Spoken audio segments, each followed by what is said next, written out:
Jim Cantore. Oh my So good to gosh. have you on. Finally, I feel like we've been talking about this forever, We but have, it's and we've been time. talking about it at conferences, over wine tasting. You name it, we've been talking about it. Yeah. I know when you said, what are we going to talk about? I was like, oh gosh, well, we should probably talk about weather a little bit at least. I mean, sure. I mean, I'm okay with weather, so I'll talk about it. I feel But I'm comfortable. glad I got you because hurricane season is starting. I don't want to jinx it, but like it's been a little quiet, but we're starting to see some little spots out there in the NHC outlook. So I'm catching you now before you start taking off on all your travels for the rest of the summer. But let's talk about you because this is amazing. You're such, a huge figure in the weather community, but you're also just like a really nice guy. So I want to get a lot of info from you today on your life and your career and weather in general. So can we go way back, way back to the very beginning? Like when I had hair and stuff. Yeah, you had hair? Oh my gosh. Do you know what my nickname Really? was? Do you know what my nickname was in high school? Are you ready for What? this? Yes. Comb your hair, Cantore. I mean, I Oh, had to go Google Cantore High School, and I'm really? telling There's you, pictures out there? oh my God, it's unbelievable. All right, I'm doing that immediately after we're done here. I'm doing it right Speaking of Googling you, I now. Googled you today for the first time because I realized how little I know about like your earlier career. And, you and I've talked a lot over the years, but I know a lot about like your interests now. So I want to go way back to like when you became a meteorologist in your childhood. You're a fellow New Englander, just like myself. So tell Yeah. me about your interest in weather. Like, how did it start? When did it begin? I mean, it's all about the snow. I mean, lots and lots of snow. Born in Connecticut, and I really call Vermont my home state because I really grew up there, But I mean, the blizzard of 78 was just like a dream because the snow was over my head. The piles were, I was like, when you drove on the road, it was like being in a tunnel. I mean, it was just kind of magical, I can't really describe it. But what's really weird is during all that, I mean, I didn't know about studying the weather. I mean, I was just worried about Right. sports and paying my insurance on my Jeep and things like that. So it was like, my dad is the guy. He goes, listen, you're an absolute freak when it snows outside. You got to go study the weather. And I'm like, really, Dad? He goes, yeah, you leave the barn light on for the first flakes. You go shovel the walkway for your mom. He goes, look, you got to wake up for the next 50 years of your life every morning. You better love what you do. And I was like, ooh. I remember sitting at the edge of the dining room table and my dad walking through the dining room and literally saying that to me. It was just a stop by when he said that. But I never forgot that. And as they say, the rest is history. We went and studied the weather. And you're from a big family, right? So where are you in the birth order? I'm the first, but one of the things you wouldn't know about me is I was actually adopted.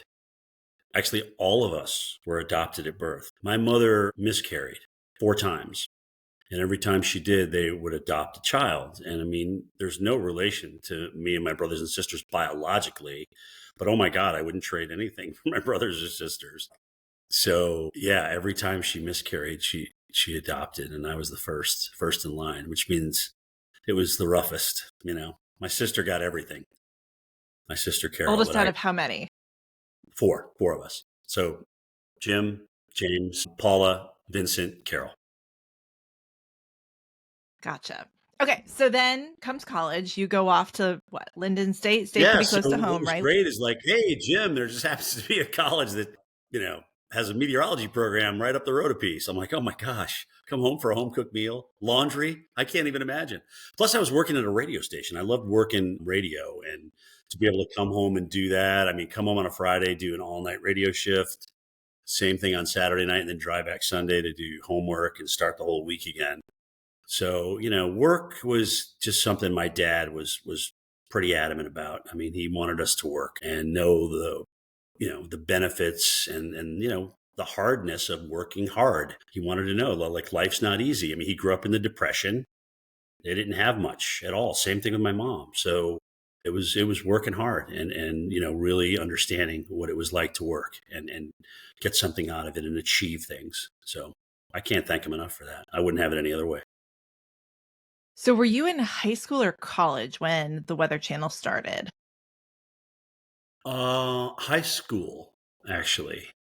And do you 'Cause remember well, it? Like, was that no, actually, no, it was because it was '82. I mean, I was just graduating, okay? And it wasn't until '84 when we got the Weather Channel in White River Junction, Vermont. So, I was done with college, I was painting a building. Anyway,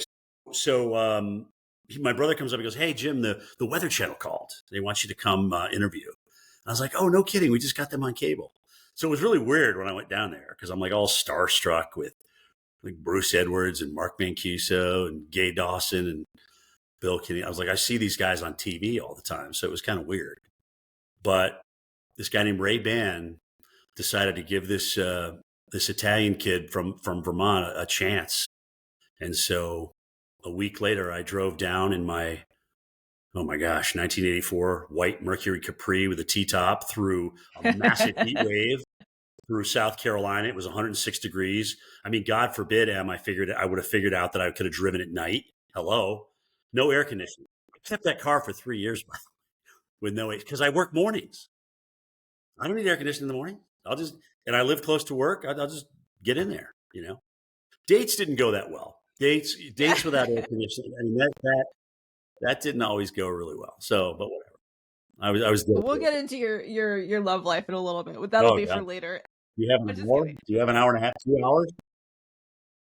Okay, so yeah, that was one thing I learned about you last time I saw you was this was your first and only job. You've worked at the Weather Yeah. Channel your entire career. Do you have any regrets about like, everybody always says to meteorologists that are kind of getting into the business, like you have to start in a small market and you have to put in your dues. Like, do you feel like you missed out on some of that stuff? No, not at all. I mean, I was so lucky. I was so fortunate. I mean, I think at the end of the day, I got as much out of the Weather Channel as the Weather Channel got out of me. I mean, it was a really nice, we kind of grew up together. It was cable's heyday. We were in 28 million homes and we went to 106 million. And of course, we're down now because, cable's not a thing anymore. But people still watch us. People still keep us. There's still people that are watching and especially with small towns. Hey, Jim, you pronounce that town, Holton, Maine, or whatever, whatever it is, whatever town it is, they always correct you on the towns. And I'm like, that's great. I don't know how to say all these. And Yeah. there are different states that have the same name of their town and they're all pronounced differently. What has the like evolution been like? Did you early on have to like explain to people what you do and where you work and you've gone full circle to now you can't go anywhere without people yelling your name and knowing Which exactly what you do? which I don't really understand except for maybe a little luck. Let's say maybe 7 episodes of Thunder Snow on live television. Maybe a kid rushing you at Charleston, at the College of Charleston. That commercial that they did in Wilmington, North Carolina, about people running from me, which they played for like 1 year on TV and then brought it back on social media like years later, and it just went absolutely viral. I mean, I think those kind of things really kind of created this enigma. Other than that, I'm just an operational forecaster, which I love to be. I'm not a limelight guy. That's just not my thing. I mean, I just like I to think you're kind of being a stay little under the humble, radar, a if little you will. modest because the thing is that like I've been with you in public and you make everybody feel like they're your friend. So I think it's the community involvement too. I think you're not giving yourself enough credit. It's not just luck. It's Well, that I appreciate that. But you know what? communication you have with people. There's actually a story behind that. And, I'm a huge Yankees fan. Everybody knows that. And my hero was Reggie Jackson. I love Reggie. I mean, 3 home runs. I was sitting there watching it with my dad during the World Series. I'm like, oh my God. So in Atlanta early on, they used to have this thing called the Super Show, which was everything to do with sports. And I mean everything: apparel, cards, autographs, everything to do with sports.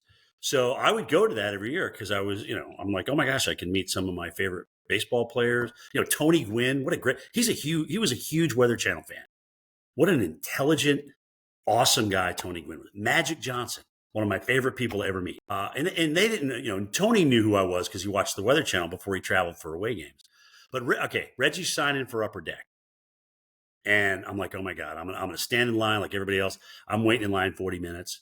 And I get there and, listen, I don't know if people are having a bad day or what their day's been like. Uh, all I know is I get to get an autograph from Reggie Jackson. So it's my turn. I'm like, Mr. Jackson, what an honor it is to meet you. I'd love for you to sign my baseball. So I hand him my baseball, and he kind of slams it down. He goes, "Hey, how much time we got left?" Oh, all right. He looks back at me and he goes, "I suppose you want this signed." And I was like, "Yeah, that'd be great." Anyway, he signs it and he kind of plunks it back in front of me. But I kind of never forgot that, because I thought, oh my gosh, that's my hero, and he was angry and he was upset, and I don't want to remember that. I want to remember the 3 home runs. So I always remember that, and I'm like, dude, when you're not Reggie Jackson, not even close, but when people meet you, it means something, and you better treat everybody with respect, because they're taking their time. They want to meet you. They want to say hi. They want to tell you a story, and take time with them. Now, listen, I'm not perfect all the time. There are times when I'm eating dinner with my kids or I'm out with my family and somebody wants to talk about, the Saffir Simpson scale. I'm like, hey guys, give me a break here. I just sat down with my family, if you don't mind. A lot of people are mostly polite, about it. But yeah, what you witnessed with me, Emily, was kind of a reaction from the whole Reggie Jackson ordeal. And I mean, I still love Reggie. I would listen to anything he has to say. I'd go get another autograph from him. Like I said, everybody has a bad day, and I just may have caught him at one, but I just never forgot the impression it left on me. And I said, don't you ever leave that impression on anybody. So anyway, Yeah, I think I've had like similar experiences to that where I meet a celebrity and I'm just so disappointed in how they acted that I now when people say, "Who would you meet if you could meet anyone famous?" And I'm like, "Well, nobody," because they're just people. Like nobody deserves that kind of, power over us like that. That's no, but I mean, ridiculous. some But people are you're really outgoing and they want to talk to you, and it's like, oh my god, this is so great. I've met Mhm. chefs, professional chefs, up the road a piece from you in Greenville at Euphoria, even in Charleston, the Food and Wine Festival, which is awesome every year. All these kind of things. People are just wonderful. But for whatever reason, that stuck with me, and I just never want anyone to feel that way. And I can't say that everybody has not felt that way, but I'm giving it my best shot. Well, you're doing great. All right, let's go back to kind of like mid-career here. And I Ooh, think the every hair's going. meteorologist, yeah, Katrina. the hair Yeah. All you're right. starting to lose the hair, yeah, 20 years ago. Also, this like whole, having small kids, raising a family, getting married. This is a really difficult time in life, period. Throw that in with being on national TV, and then you have like added complications in your scenario as well. Can you tell me a little bit, whatever you're willing to Yeah. share about The your the never children? ending the never ending storm. Yeah. So my wife had Parkinson's disease, and young onset Parkinson's, like Michael J. Fox got. She was diagnosed at 39, age 39. And of course, as that's going on, we find out we have 2 kids with Fragile X syndrome, full mutation. It's a little different in girls than it is boys, because girls have 2X chromosomes, and it's really that chromosome that has a protein deficiency, and it comes out in physical ways. A lot of times it comes out in mental ways. It's really the learning disability part. So my son Ben will probably be a 7 to 11 year old boy for the rest of his life, which frankly is fine by me. I love Mr. Ben. He makes life just about as awesome as it could be, and he grounds me.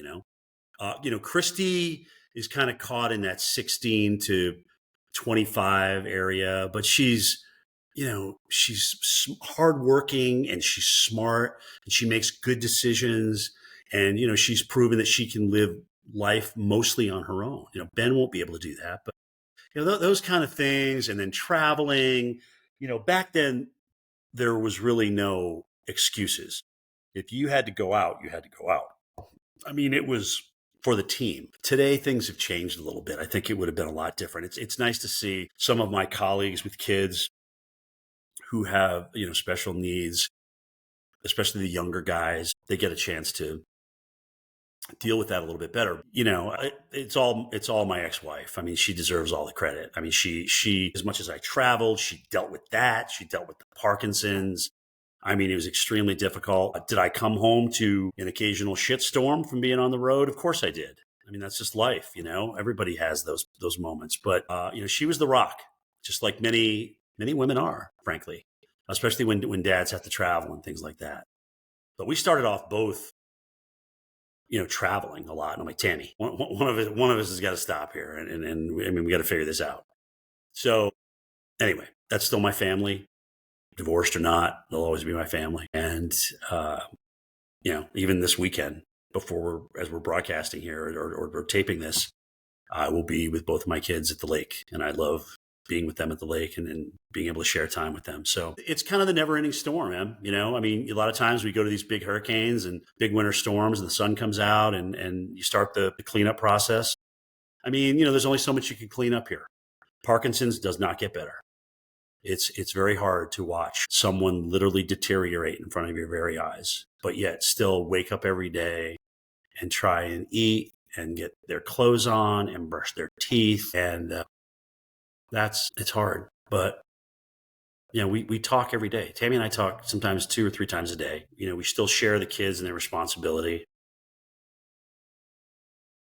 I just had to do it at a place I could manage it. I don't know if that's my biggest mistake that I ever made, but I'm doing the best I can. And I know she knows I love her and I do anything for her. So, meanwhile, the kids are both working jobs. They're both giving back. All right. And they laugh, they have fun, they tell jokes. They go for walks with dad when he wants to go for a walk. So it's good. It's good. Ben loves to bowl. Sounds like He's an animal. He's an animal at the bowling alley. And on the tennis courts. He's an absolute animal. And his mom's the tennis, okay, and I'm the bowling. So that's where he got that from.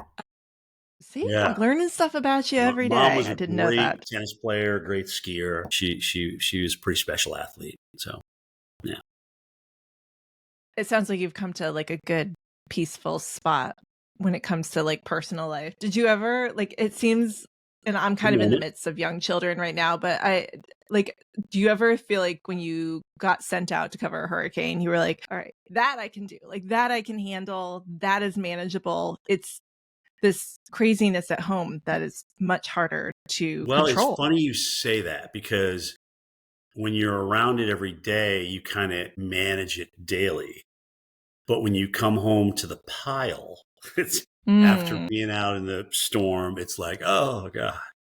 Like I said, the sun usually comes out and you kind of start the building back process, albeit slowly.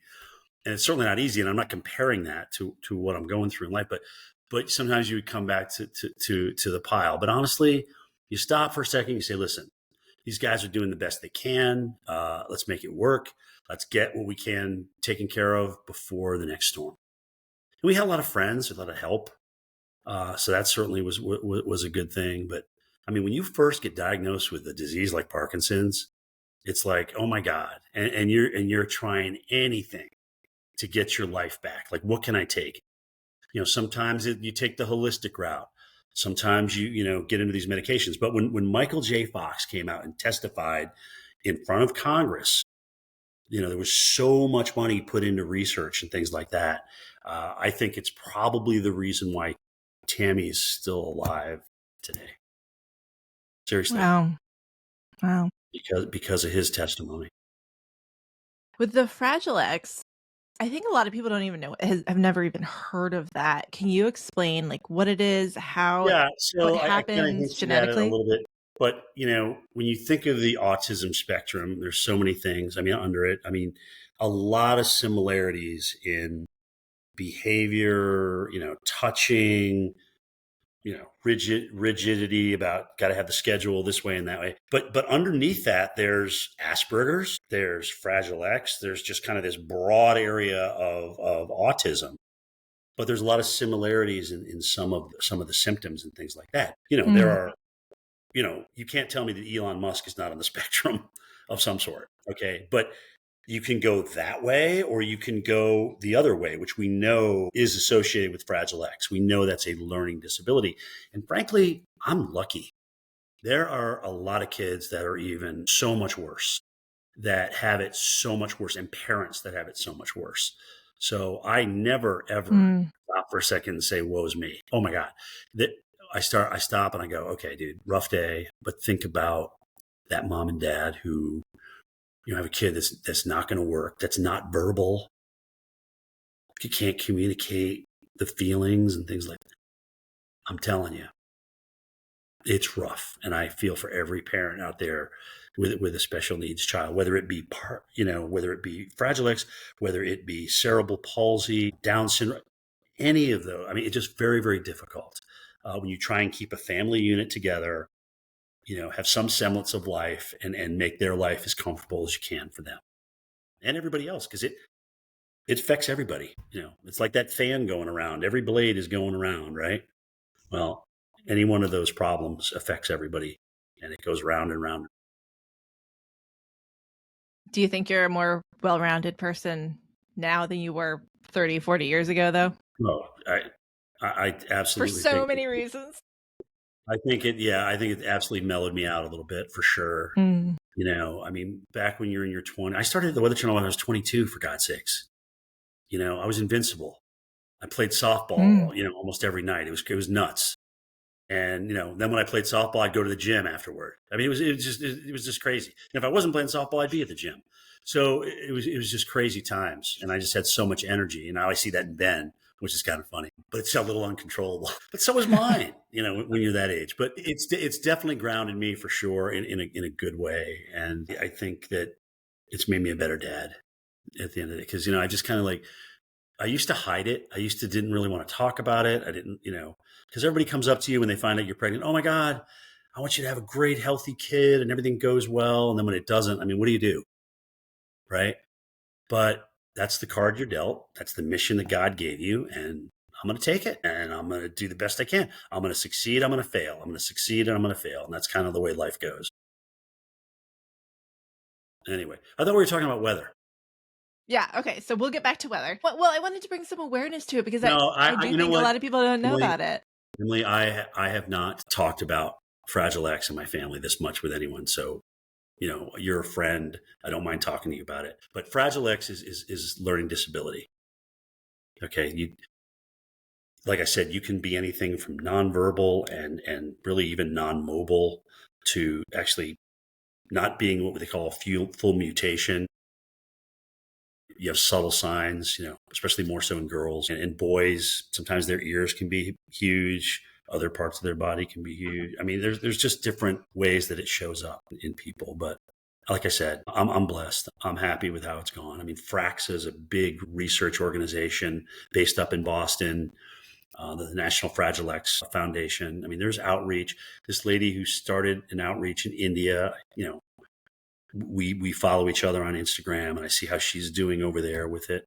So it's everywhere. It's all over the world, and it's not too old a feature. I mean, autism is older than Fragile X, and along came Fragile X later than that when people realized, well, there's other things under this autism spectrum besides just plain autism. So you can start taking some of these things especially when you can find the gene, you can actually find the Fragile X gene. And then you can say, hey, this is Fragile X for sure. I couldn't help but notice, like, weather kept popping up in kind of every bit of your personal life that you talk about too, even just comparing it to weather. So clearly you you have this passion for all types Yeah. of weather. No, I one don't thing want to I've be in always one of been them. impressed with you too is and I've planned AMS conferences over the years and I've tried to talk you into speaking at them and you're like, no, no, no, no, I don't speak at conferences. I'm there to learn. I'm there to be part of the audience and the group. And which, people could definitely learn from you. But I love that you're always furthering your education, like your love of weather, and you hold yourself accountable to staying up to date with what's going on when it comes to weather, and it's ever changing. Like this field is crazy. So over your 30 years, you've probably seen so much change in the field, but you're always staying up to date with what's going on, right? From presentation to modeling to dissemination, to the phone. Yeah, we've seen a lot of changes. I just love, I don't know, there's something about being an operational forecaster. There's something about like getting it right, Mm. especially when the game's on the line. It's like, you know what? This is, I need to tell these people this. I need to be able to tell them this is dangerous. This is like life threatening. stuff. So, you know what? I'm a servant at the end of the day. I like being a servant. And that's what it feels like. It doesn't feel like a job. It doesn't feel like it's laboring. But if you're going to be a true servant and true to yourself, you have to further your education because things change.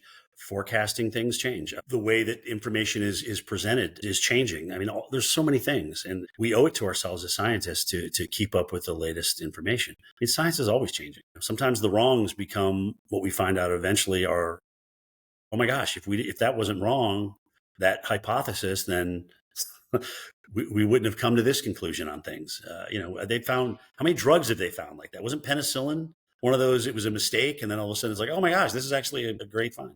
So what if I'm on national television? It doesn't matter. I just think that that's a responsibility to being, a meteorologist and a servant. If you're true to yourself and true to your craft, that's just how I feel about it. Okay, so and social media, it's interesting too because Yeah. no offense, but you're not a young guy. You're 60, but you're very good on social media, like compared to other people your age, I perhaps. don't think so. I don't. I I mean, I think you just are. listen. What we had in June, that was the best June I've ever seen for tornadoes ever in my life. Okay, and now Mm, these guys are chasing them with drones, which makes me happy. They don't have to get as close, number one. And you can mhm. get the drone right there. You can look right into the meat of that thing with the drone. I mean, I love it. I love it. So I'm not there. I'm not out in the field. I'm back here operationally as a broadcaster, but I'm right there with you. Oh my God, I'm right there.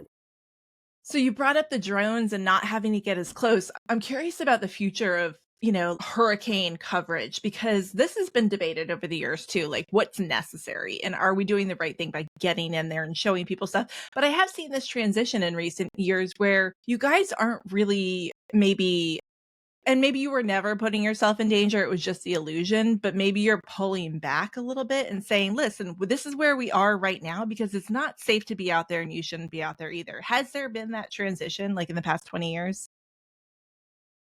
Through my life, for me, being out in 115 of these things, and this is all tropical systems, depressions, wannabes, Mhm. tropical storms, and hurricanes. Some in Belize, 5 or 6 of them in Hawaii. I mean, I just been everywhere for these. I haven't been like Morgan overseas. I can't. I don't know how he does that.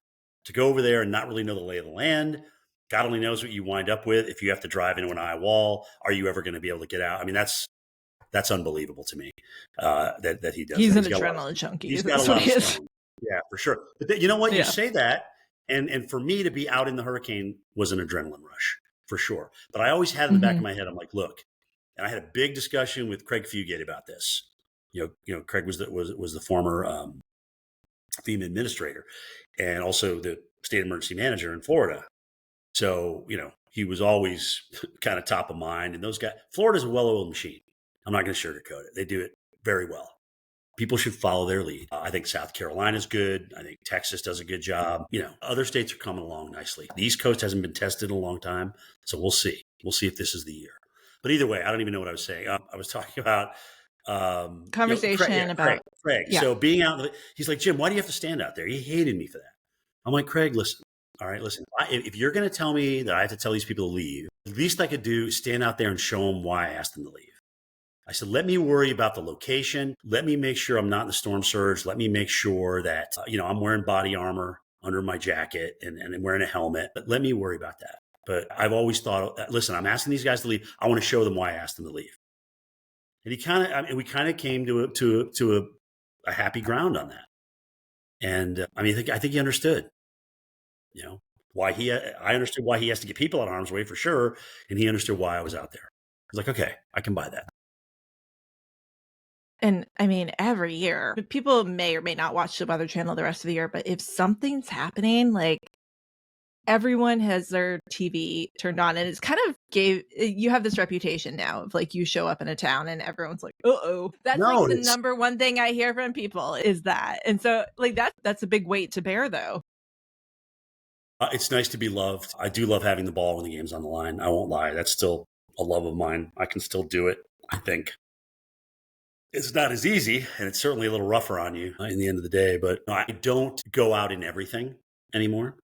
It used to be everything from depression to storm. Now it's really the big stuff. So So the reputation is even more so there. Last year, Milton, Punta Gorda, actually Port Charlotte. I was standing in this parking garage, and it looked like I was in the middle of the water, up to my waist, but I wasn't. I was in a parking garage, protected from the wind and debris. I was on an incline. So, every time the water came in, I would just step back. And I mean, maybe Mm. my feet were in the water in my boots, but my boss would say, Jim, you got to show everybody that. You got to stop and show everybody that you're not standing in the middle of the water because it looks like you're in the middle of the ocean right now. I was like, okay. Okay. So social's going to call you out on it. We're not going to tick people off. I think we're being smarter about our locations. I mean, look, at the end of the day, there's still a competition. Everybody wants to be in the best shot, right? I got some big numbers in front of my age now, so that's okay. That's okay. I've realized that I'm not invincible anymore, so that's a big deal. I've heard stories over and over again about you over the years. When anybody hears your name, they kind of say the same thing, which is like, "Oh, this hurricane was coming." And then like Jim showed up in town and I was like, "Uh-oh, I got to leave." And so a friend of mine, actually, I had him do a voice memo because he was saying this story as well. Can I play this for you real quick? Because it's kind of funny. Steve Brzezinski. In September 2008, I lived in a little area called Bayou Vista, Texas, which is right outside of Oh, Galveston. When Hurricane Ike hit, like, we were up in the air as to whether we were going to leave or not. And my 70 some odd year old neighbor across the street was adamant that he was not leaving. So the next morning, I woke up and turned on the Weather Channel, and lo and behold, Jim Cantore is standing in front of the Galveston Convention Center on the seawall. And I looked at my wife and I was like, pack the car, we're out of here. Went to my neighbor across the street, just walked into his house, turned on his TV, pointed at Jim Cantore and said, Pat, they don't send the man close to the hurricane. They send him into the hurricane. It's time for us to go. And magically he packed a bag and we were all out of there. So always wanted to meet the guy because not saying he saved my life, but his impact on me and my perspective on hurricanes changed dramatically over the years as I watched him. So appreciate you, Jim, and all you do. thanks, man. Make sure you tell Steve I said thank you.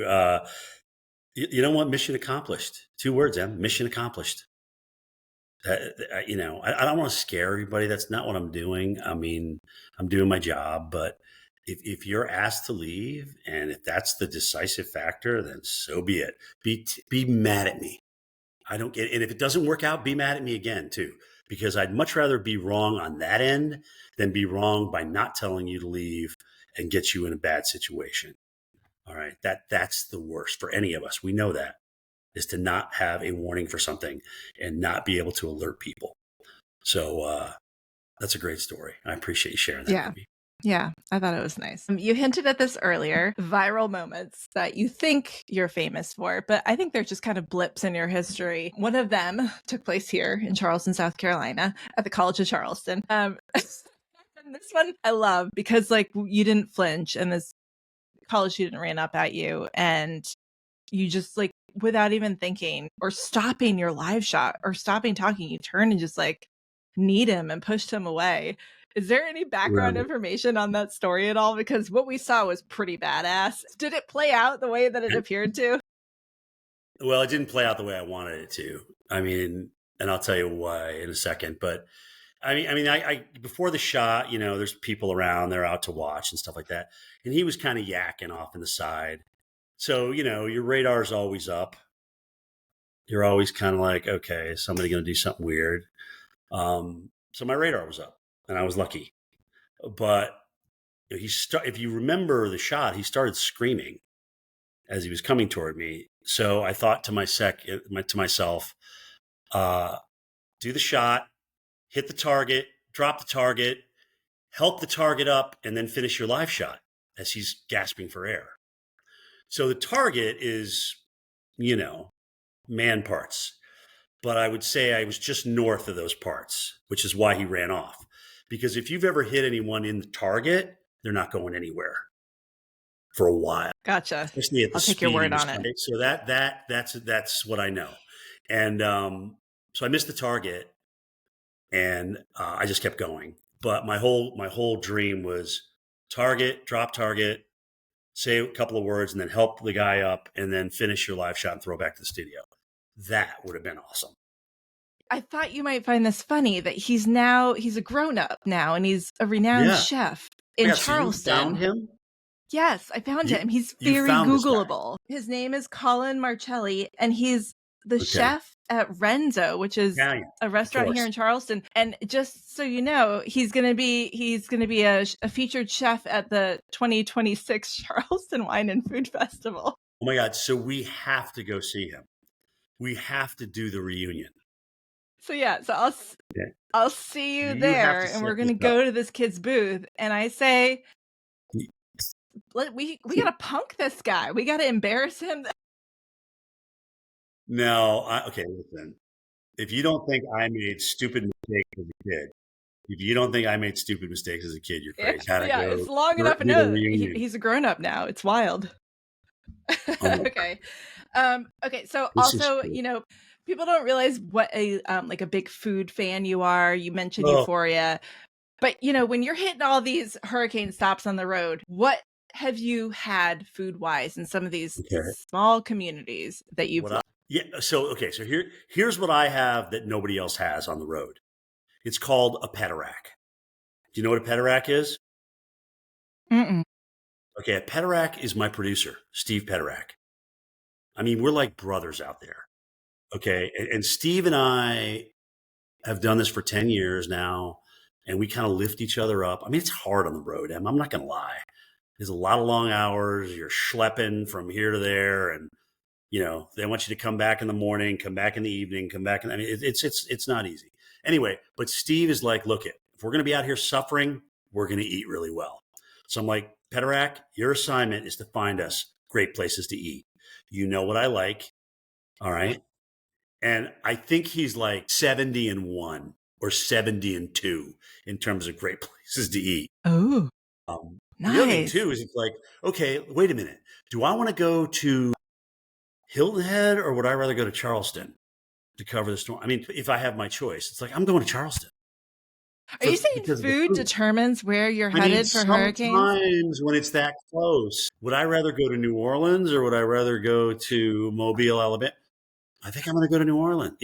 I mean, sometimes, if that Mm, does come into play, I have a pederack. I have a pederack. And that is the best. Now, I'm like, Steve, find it. awesome. So where's the best food in the country? Oh, oh my God. I mean, New Orleans is New Orleans. Charleston is Charleston. I love the food scene in Greenville. It's kind of an extension of Charleston into the upstate, which is just awesome. I go to this festival called Euphoria every year. And I mean, I sample some of the greatest food and the way they pair it with the wine. And now you pair stuff with bourbon and vodka and all these fancy. I mean, I just love food.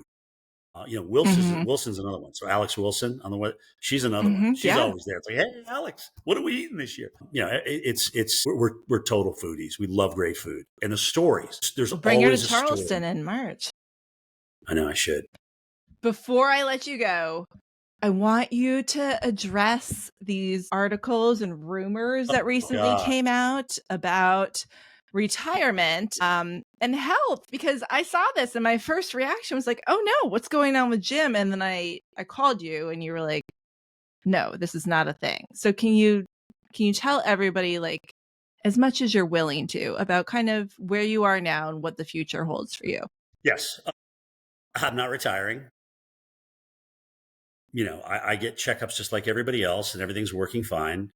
The thing I didn't like about those articles is there was some attack. I mean, like I said, like Tammy was faking her Parkinson's. I mean, it's just the guy doubled down. He got so much traction on the first one that he just went out and started doing a slew of another 5 or 10 of them. I don't even know what. But my company stood behind me. They helped get them taken down, and rightly so.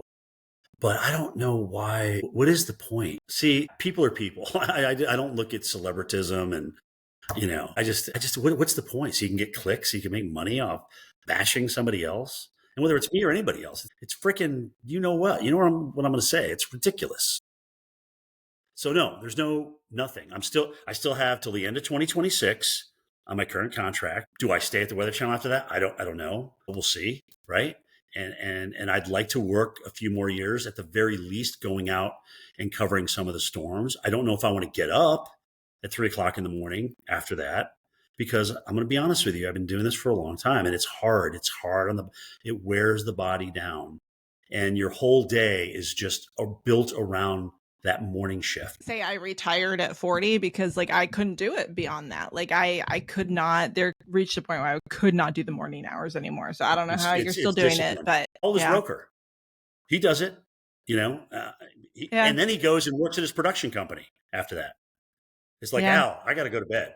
I mean, I got to go home and take a nap. I need the beauty sleep. But you do, they use the Energizer Bunny. It's absolutely unbelievable. Some people can handle it, but a lot of people I know, once you get into that 30, 40-year range of working mornings, you're done. Well, you're not slowing down anytime soon, that's for sure. Jim, thank you so much for your time today. Like, this was amazing. And I wish we were doing this in person, but still always good to see you. My forever conference buddy. I appreciate you all the time for everything. Oh my gosh. Likewise, there's more wine to drink, and there's more meteorology to learn and broadcast. And we're going to do it together. We're going to do it together. You're the best, Jim.